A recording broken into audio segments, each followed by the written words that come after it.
ngarang sui khoi gi passenger pu busina handagi khoi gari si jatpa national highway sing matam sangna 2023 gi May 3 ki matung dagi jatpa maruina maitei sing jatpa ngamdana lerakibadu khoi gi August ki 21 dagi passenger cham gi mathak tuang ga jatkiba du ngarang su passenger chani rom gari tara rom da satki haiba form yauri haiba tarcha mani khoi national highway sing miam matam goina hangdo pina da bhai da lakpadu hojik tim phung phana satpa hore hojik phogi na di khudung thiba thog aning da pam da thotok sing thok tana dum ningthina satli haiba tare kamai yeng beuza satli ba khuding makta lai ba apprehension du ko abra tawri posina cam sang cha tha ba ya dori hojik lai ba blockade mayam sing handok na bra hai ba se khoi gi hojik gi primary concern ne bo ko sumna khoi gi lai ba politically diplomatically ko khoi magi posi lai ba normal si ama khara utpa yana na bagi lakado ba election gumba kari gumba adu tawbo khoba sidai da khara magi IB ki reporter ki intelligence ki reporter ki election commission of India da manipur se peace and normalcy restore tawre aduna election pangthok pada thodona kai ba le roi ka hai ba ne singba report tha ba yana bu khona bagi leri ba point by political perspective amadagi yengba tawbo oiramagadi ko thodona idea namasi amna purpose oiga ahoba hai akoina ahoba kuni mak se akoina loimak phaten lobu su yade phayen lobu su yade bu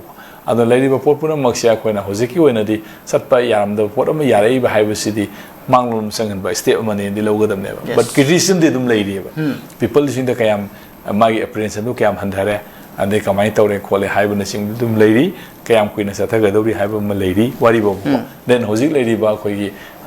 matek thingnari ba thingbo mayam sing kari sing mayam sing ki handok na ra ade si hai da na khoi hojik lady ba free and flow da khoi gi lari po sai sing puto economic lari goods mayam sing puto pusin toy mayam sing asi free and flow tawra mayam sing asi wahang mayam de dum sagwan na lari but adubu lari ba puto mo se phanam oiraga su ahu ba hai bam ni nai da bina ya magi na khoi gi ama Chinese program le da ko nangi thousands of miles ki khongset tu han step tu de gi hogodam ni hai ba potu gi khongset tu gi eno dumai na dum khoi mi yeng bi ai step amadi hogoda ka le khoi adu na sing na re adu tawai sim hogdab dia do but step amadi hore na khoi low ta bane na ismai na thamsage noi je je makha ta da miyam na yamna mi paina ki ba khoi manipur gi lam mang la gadra hain ning pung ngang na la ki matang da moi khoi gi wari sanab gi thabak te makha sathari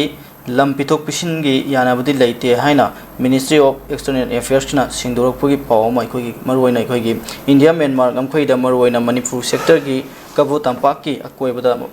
mafam da lam pitok pisin tawna ga dore haiba report amagi matang da ministry of external affairs na singdor aduna sahi kaya gi mamang da gi loisin bangam dana leirak di ba leibak ani gi ngam khoi gi matang da ani mak na yana ga da film da puraktuna ngam khoi asi demarcation tawgada ge hai na wari sanabadi adum thari adum lam pitok pisin gi matang na di yana ba leitri hai wa pham le kamai yeng be ja Sidi hayeng akoida Minister of External Affairs na natragana wagi home na leidana ko adai si mai gi tongan ministry mayam leikre na ko si port mayam deal tawba aruna foreign affairs kari mayam leidi aduna leidi ba port mayam pun makse akoina India gi ba diplomatic magi vision dagi ko adum interpret tarokani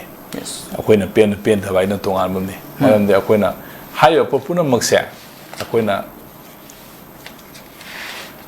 manipur haibasina akoina India gi phiba nungda manungda yaudana lei baudi akoida lei ba resolution natragan any yana ba port India government ki lei ba port chigi lei ba Indian state ki magi perspectives ki wamla na chapisu eroi masi akoi barabar masi alert wegedam ne